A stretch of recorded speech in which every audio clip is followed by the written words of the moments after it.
Do it. We are live.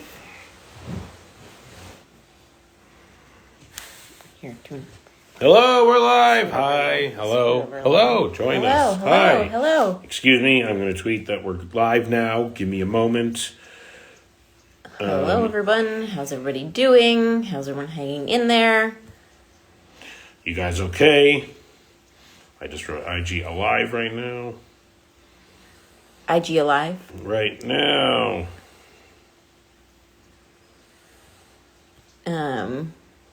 How's everybody doing? Hey, who knew that Alzheimer's could start in the brain 20 to 30 years? Oh, hold on. I think Sarah's joining us. Sorry, I was going to... Oh, I think we're doing it. We're doing it.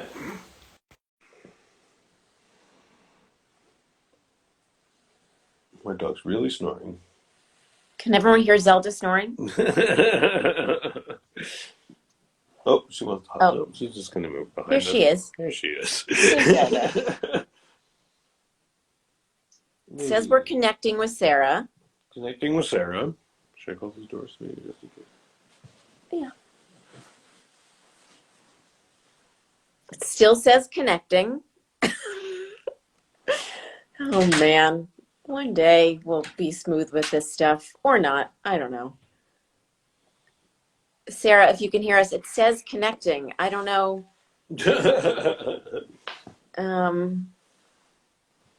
Connecting. It's just taking a minute to connect. Oh, and she said hi. Hi. Hi. See your comment. I hit... No. All right, while it's happening, we'll just say hi, everyone. Oh, unable to join. Okay, wait. Sarah, maybe try to join again. I don't know what happened. It says you were unable to join. Said you were unable. Do we have to invite her in a new way or something like that? We're very old. Thank you for being. I feel like I'm Mandy Patinkin in one of those fucking videos right now. That's. I love those videos. We can see her already. We can see her. Wait. Everyone sees her?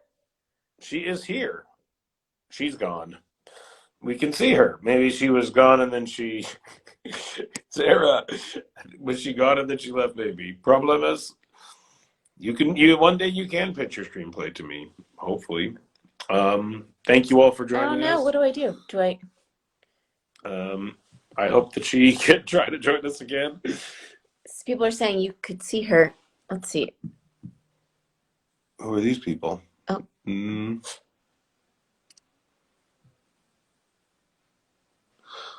Connecting. She left, but we could see her before. Thank you for speaking to us. Still the ones to hop down. Maybe help her out. We're trying, everyone. We're so sorry. Thank you for bearing with us. We're so old. The other one's hop down. Oh.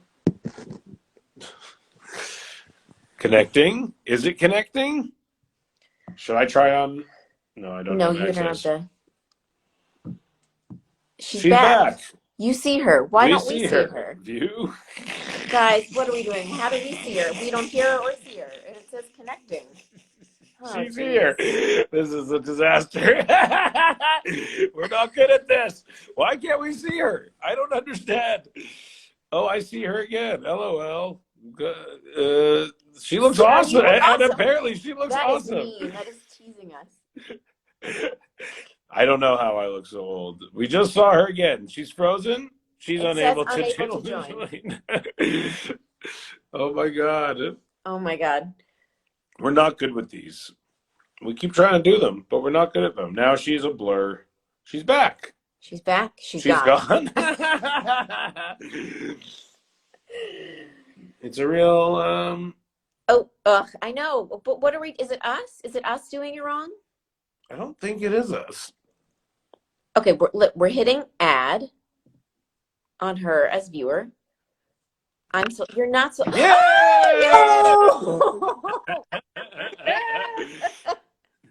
Oh my god, I started sweating. We did it. We did it. I was hoping you'd get like all the angles while I was. We did oh it. Man, thank you for bearing with us. That's not the worst that this has gone for no, us. No, it's not. Overall, this is Yeah. Amazing. How are you? Hi. Good. How are you? We're fine. How are you doing? Okay. wild time. Are you in LA? Where are you these days? I'm in LA. Are you in LA? We are. We are. It's the weather is. I'm so happy to be here in Los Angeles. Yeah. It's so. Seriously. Yeah. Yeah. Yeah. My family's in Vancouver Oh, right now. Yeah. you know how much I love Canadians, though. I mean, Oh, maybe. we're a wonderful people. And I really appreciated all the emotional support Canadians during the election. They're I know. around. Well, they look at us really with a lot of confusion about why we're in the situation we're in. So it's nice that they speak to us at all these days, being there. We're here to help. So. We're a helpful people. All right. Well, dive in here about our topic at hand here. I'm going to read just a little brief intro, if you will. Just So Sarah Rafferty is a lovely actor, perhaps best known for her role as Donna Paulson on the USA show Suits. But what you may not know is that in addition to acting, Sarah lends a hand to many causes near and dear to her heart. She is devoted to building awareness on gender barriers that affects girls and women worldwide. As an ambassador for Planned Canada's Because I'm a Girl campaign, she is an advocate for gender equality and promoting girls' and women's rights in the developing world. Additionally, Sarah has worked with the Alzheimer's Association in the U.S., several galas to benefit their support and research. And in Canada, Sarah is an ambassador for the newly founded organization, the Brain Project, which raises funds and awareness through providing works of art for Baycrest Health Services, a world leader in brain health and aging. Amazing. And now I'm friends with you guys. And we met when you came to our event, a while ago, years ago, when we could have events. Exactly. Yeah, it's like a lifetime ago. New York, and I so appreciate that you were giving us, shining a light on this, and it was always so moving to hear the stories of the families that you were supporting and to hear directly from them, but then at the same time to provide us with the outlet to just laugh our asses off. That was so important to hold both things at the same time. Thank you. I did that. Yeah, that's we do that at our events. That's our trademarked gesture. Yeah. I'm gonna promise not to. I'm gonna sit on my hands. Exactly. You owe us money every time you do that. I guess should we start with your connection? What made you decide? You wrote Chicken Soup for the Soul story. What brought you to talking about Alzheimer's disease? Well, it's it's a disease that's touched my family very closely, and I talk a lot about my experience with my grandmother, which was my first experience with Alzheimer's, and that's what I wrote the piece about. And I just, you can speak to this so clearly in terms of just the statistics, that the awareness. I didn't realize how many people were suffering from Alzheimer's, and that we, at that point didn't have a cure, didn't have any way to slow the disease.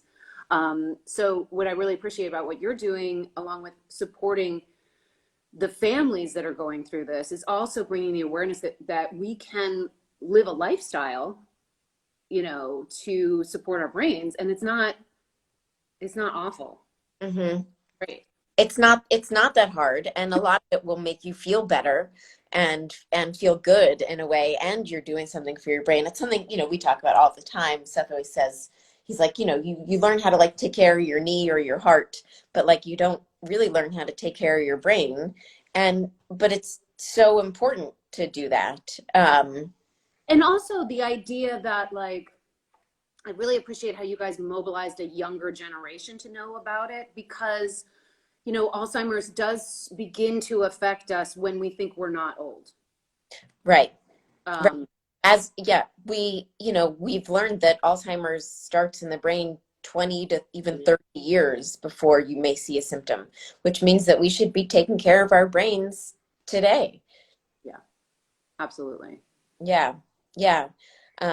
It's it's something that I found really has been empowering. I feel like people think of Alzheimer's as sort of a sad, dark disease, and this has shown me that there's so much hope in it. This month, of course, we're focusing on brain health and teaching people. Our 5 pillars of brain health are nutrition, sleep, exercise, emotional well-being, cognitive fitness. For you, like how did you kind of start on the journey of brain health? Like, is there something you started focusing on first? How did you kind of learn about it? What was your I think I started with the one that I think is easiest, which is nutrition. Because there's like I can kind of crush that one. It's like all the things. What do you mean by that? Are you meaning like you're so good at not eating sugar? Yeah. No, I don't mean that. I mean, I'm good at eating good things. I don't mean I'm not eating sugar. Yeah. Like we talked about this when we spoke a while ago. Like we're good at like figuring out like, okay, so I can have chocolate, but maybe I have to try this sugar-free one made with stevia or erythritol or whatever, or I can make this avocado truffle. Right. So it's fun to make this stuff. I like to craft, so I feel like that can be an outlet. But there's definitely, so when I started that and understanding how exercise is good for your brain, and this is the work that the Brain Project was doing in Toronto, was getting the word out on that. I did start to realize there are so many places that I'm sucking, which is especially sleep, like sleep hygiene. We don't think about. I mean, I didn't think about. Well, we do. We do. Of course you do. And you're getting the word out on that, but I need help in that department. So yeah. And I think people like quality of sleep is very important. And what we've learned is like, you know, for example, like Ambien and things like that are not good for your brain. And something our doctor loves to tell us is being unconscious and being asleep are two very different things. And you would never like see someone who was hitting the head with a baseball bat lying on the ground and think like, oh, they're getting good sleep right now. Like, and that's kind of medically what a lot of sleep aids do.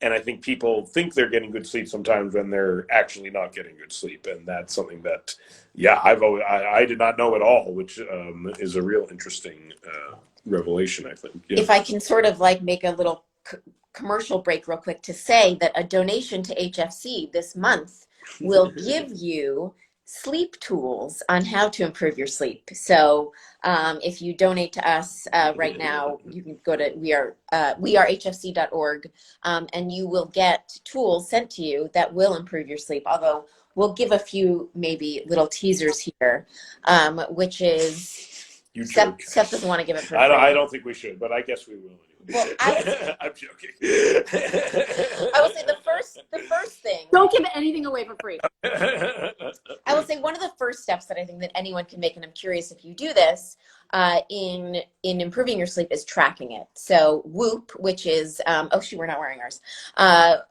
is a band that you can wear that tracks your sleep and your exercise, and a number of great things, and gives you a lot of really feedback, and they are sponsoring this Instagram live, and are one of our partners. You can get a fancy HFC band for your Whoop. But one of the name. Yeah. What's that? Who doesn't want to wear a Whoop? Exactly. It's just fun. And so once you really get a handle on like, oh gosh, I'm not getting any deep sleep, or I'm getting way too much REM sleep, which is what I was doing. Not enough deep, too much REM. And, then you can start making changes like the temperature of your bedroom. I wear an eye mask. Yeah. Blue light glasses before bed, consistent bedtimes. Not all sleep is the same. That's Yeah. what I didn't know that. I thought if I was asleep, I was asleep. Apparently, just because I'm asleep doesn't mean I'm really asleep. Notice that since COVID, like I sleep so lightly now. Really? Yeah. And I wake always looking at your phone? What? You think because you're like always looking for like news and information, or? I think definitely too much time on the screen. I do have blue light glasses. Yeah. But something's happening where I'm waking up and like looking around my room, like, and seeing things. Like we just started fostering a dog, a very large dog. And I have recently, it's just whatever's going on in my life, I see that in my room. So I see like 10 of her. And one of the things that's great about having her is related to your other pillars, which is the well-being. She's bringing totally. so much joy, and also just making me go for more walks than I would Uh-huh. normally go for, and longer ones. But this waking up, I mean, I've tried to get rid of there's tape on like everything in my bedroom. I'm looking around because I'm in my bedroom right now because it's the only room in my house that like I can hide in. Um, so, but I have tape on like every light and stuff like that. But you know, I think I need the whoop. I need to.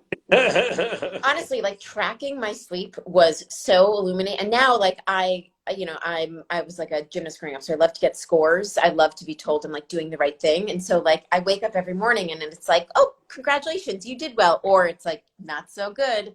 And honestly, one of the things that it's really shown me is how alcohol before bedtime truly affects your sleep. Without a doubt, I can have a single glass of wine and it changes my sleep. The You're, quality. you're a day drinker now. Yeah, So exactly. now I drink around 10 It is a.m. technically healthier to be a day drinker, which It, is yeah. it would be, I guess. I noticed that without having using the tracker yet. Yeah. I can't. Yeah. I can't have a glass of wine.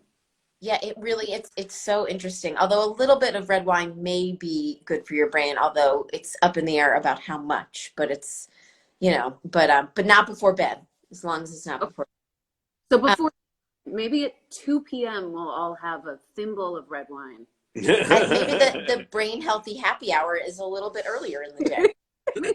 That's the thing. That's what my mom thinks. So when you get a bad sleep score, Mm-hmm. what do you do to adjust for the You day? look at the patterns maybe that contributed to like I found mine was like eating too late. Like as soon as I stopped like eating closer to bed, I slept much better.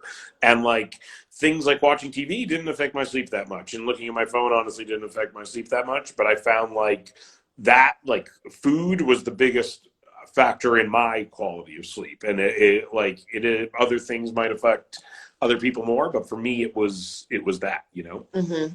Yeah, a big meal, I would say any closer than 2 hours before bedtime will affect my sleep. Yeah. Okay. And I will sleep less deeply and have a lower quality sleep. But then you just kind of look at patterns. That's what the sleep like monitor helps more than anything. Is you can start to see like just little patterns, like it's just figuring out your own patterns. Yeah, and how when you do really keep a consistent bedtime and a consistent wake up time, how that will improve your quality because your body gets used to this is when I'm supposed to sleep. I will sleep during this time. As an example, a lot of people will on Saturday night they'll stay up really late when every other night of the week they go to bed by 10 or 11, but Saturday night they're up till 1 or 2. And that literally gives your body jet lag. And you don't think about it because you haven't changed to a different place, but you've interrupted a pattern that will affect your sleep, which will thus affect your brain. So, it's these little things. It's a huge bummer. I mean, not really. It's not that bad. No. In general, you feel better. Yeah. Let's go back to actually what you were talking about, emotional well-being. Yeah.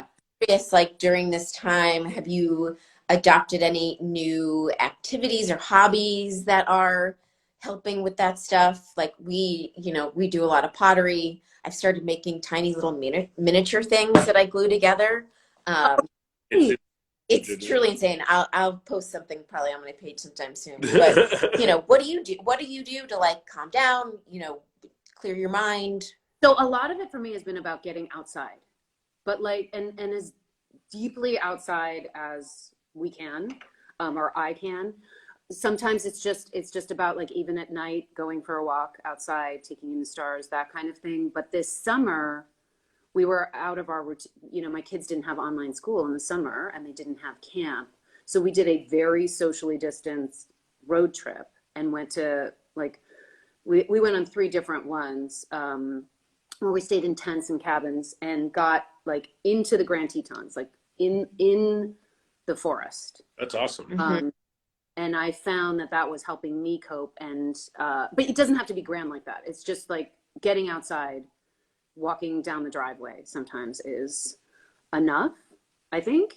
You always say it's what works for you. I mean, you have to move your body. So if you say like, well, sitting on the couch watching television works for me, like that's not for you. But it's, but if it's standing outside and taking 10 breaths, or having a social distance call with someone, or a Zoom, and then walking around while you're on that call instead of just sitting there. I think it really is about like what works for you and your lifestyle. Because if you try to do something that's outside of your norm, you're not going to continue doing it. Right, right. I definitely could use some help though in we I like to do crafts with my kids, and we build like fairy houses and that kind of stuff is going on. So sometimes there's a lot of like glue gunning and Uh-huh. Love it. Love it. I have pottery to show. I'm there for that. Um, but I had big, going into COVID, I had big plans. Like I was gonna start meditating. Mm-hmm. And And how did that go? it I haven't meditated yet. Yeah. I have a lot of apps downloaded. Mm-hmm. That's the first step. So do I. So I've meditated with my daughter on her kids app, but I actually really need to. I think the barrier to it for me is years ago, like 14 years ago, before I had my first child, I went to like a transcendental meditation thing, got my mantra, did it. Then I got pregnant and was sick, and every time I closed my eyes, I thought I was gonna barf. So like, and then I never. And I feel like I have to be perfect. It's like, no, no, no. It's 20 minutes in the morning, right when you wake up, and then it's 20 minutes, in the late afternoon, Mm. and it's you do the full amount of time and this and that. And I think I just need to like really start small. So Yeah. what advice? Talk to me, friends. Well, I have something I've struggled with, and I've stopped and started and stopped and started so many times over the years. And my amazing, wonderful therapist has always been like, if I'm always like, I feel distracted, I can't focus. She's like, but are you meditating? And I'm like, no. And she's like, well, and so, I think it's something that it really is exercise for your brain. And it's something the more you do, it gets easier, because when I do force myself to do it for, consecutive days, it does get easier. But I think you have to start small. I did 10% Happier, which is a great app. And they have a great like introductory session. Headspace is a fantastic app. They are often partners of ours. I'm not sure. We may perhaps if you donate to us this month, we actually may, I don't want to speak out of turn. Often we have Headspace partnerships. I don't know if we do in this time, but there are a number of apps, and the truth is, it's kind of like writing. I always tell people, like, if there was like, how do you write? How do you write? And it's like, well, you have to put your fingers on the keyboard and push them down and type. And like, how do you meditate? You've got to sit there and close your eyes and breathe. And it's, and the thing about meditation is not blaming yourself. I don't know if you've ever like read any books or learned about it. But it's not saying, oh, I messed up. I didn't do it this morning. Shoot, I'm so terrible. I'm so lame. I suck. And then punishing yourself. The whole thing is, all right, we'll just start again. It's okay. Yeah. We'll start back at one. And there are so many guided meditations. I think that can help. I think the thought of like sitting there on your own and like taking deep breaths for 20 minutes, like, oh my God, I lose my mind. But when I listen to someone else who's telling me what to do, it seems easier. It does. I Yeah. think so. Yeah. So. And so you've guided the meditations, haven't you? In your event? Guided a few. Oh, wait, it is. Sorry, Jojo, one of our staff said, yes, so if you donate this month, you'll get a 1 month premium membership to Headspace. So yes, so there you go. 1 month free Headspace for So- a week hair donation. Everyone listening to this has no excuse. Give us a little money and you'll get a free month of Headspace, and you can start on your journey.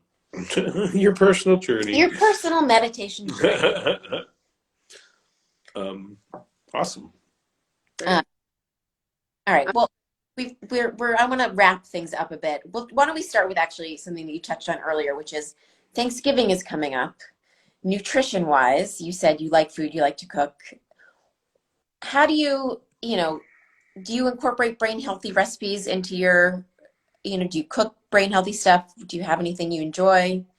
Yeah, well, I think like anything, it's Thanksgiving is actually really good for a bunch of recipes in terms of like the cruciferous, antioxidant rich things. So a kale salad with nuts in it is a great way to go for that. Yeah. Or have a great Brussels sprout recipe. I think Brussels sprouts Al- welcome. Also good for your brain. Brussels sprouts. Laura said Brussels sprouts are proof anything can become trendy. Nothing has dug itself out of the cultural hole that Brussels sprouts have. It's true. It's an inspirational rags to riches story. I brought a visual aid. Yeah. Because this is fun, because nuts are good for our brains, right? They are. And I think there's a hierarchy of the nuts. Like Yes. Yes. Totally. But so my husband's Scandinavian. Well, he's Finnish. I want to make a joke, but I'm not going to. When did he... So there's this Danish bread that I love to make that's all made out of nuts and eggs. Oh, whoa. My friend's cookbook, but wait. Oh, well, this. Ooh, a nut egg bread. A nut bread. I mean, literally, you guys, it's only, hang on, I gotta, it's 5 eggs, olive oil, a little bit of salt, and then like sunflower seeds, hemp seeds, walnuts, hazelnuts, whole almonds, pumpkin seeds, I know which are on the list, flax seeds. Eat this. We should make it, and then you put stuff on it. So That's good. Amazing. This is amazing. We're totally going to share this recipe with everyone. Compliments of you and your friend's cookbook. Yeah. Lori David, yes. Well, amazing. Finnish nut bread. It's Danish, so David. there's Scandinavian nut bread. Denmark. Anybody from Denmark who can say, "Oh, it's like Stenaldebrud." Stenalberg. Oh, It's words, so you can't deny that. The rest of our time together in Swedish chef speak. This couch is a Stenalberg. Sorry. oh man. Making anything special for Thanksgiving? Well, we haven't decided yet. I mean, it's hard. Normally we have like 45 people for Thanksgiving. And so because that's obviously not happening, it'll be us and Seth's parents and hopefully my dad. I have to rethink our whole menu, I think. So, but we just shared, or we're about to share these like a blueberry bread muffin, whatever. Something like that. I don't know. Anyway, it sounded good, and I thought I was going to do that one. Blueberries are good for your brain. I mean, so many things, like you said, nuts and whatever. But this blueberry thing that either we're about to share or we just shared, I thought sounded kind of tasty. So excellent. Yeah, but we'll see. I love Thanksgiving, and I think that while it's important to eat brain healthy, it's also important to pick your moments where you can indulge. And Thanksgiving is one of those days where I'll definitely also have a little fun, have some pie and sugary cranberry sauce. Yeah, and the sweet potatoes with the marshmallows on top from like. I mean, what an abomination! As a Canadian, he really struggles with that one. It's like a 4-year-old invented, but it's delicious. What being Canadian have to do with hating on the marshmallows? It's not a meal that exists in Canada. From my perspective, from my experience, me and every Canadian I know who has moved to America and seen that meal, it's like it's like a filet mignon with chocolate sauce poured all over it, like gravy and cheese curds. Right. That all goes together. It's all savory. There's nothing weird at play there. It would be like French fries, cheese, and cotton candy. Sounds good. Yeah, but which I do not deny Americans would love. Amazing. So what are you most grateful for this? Yes. Well, thank you so much. Well, thank you for joining us. Hopefully one day we can do something like this in person. That would be lovely. I would love it. Thank you so much for everything you guys are doing. We'll share nut bread one day. Yeah, we'll share. We'll bring nut bread. Yes. But I do want to say thank you so much for everything that you guys are doing. And I spent a lot of time on your website, and I just want to tell everybody who's tuned in right now just what an amazing wealth of knowledge that you have curated for everybody there. And there's something for everybody, and just being able to tap on a podcast or view something or read a PDF or read an article. There's so much good stuff there. So thank you for that. Thank you. Thank you. Yeah, we're just trying to teach people that they can take care of their brains, and that, and that also we are caring for people who are going through the disease and want to help people. And we're very happy to share this message. And again, thank you, Sarah, and thank you to everyone who joined us today. We hope that you learned something about your brains, and follow us at We Are HFC to learn more. If you donate to us this month, again, you will get a bunch of tools about brain health, and check in anytime. And Sarah, again, thank you. Happy Thanksgiving. We are so thankful for you and all you do for Alzheimer's, and sending wishes of love to you and your family. And that's it. Have a great time. I hope to see you. Bye. David?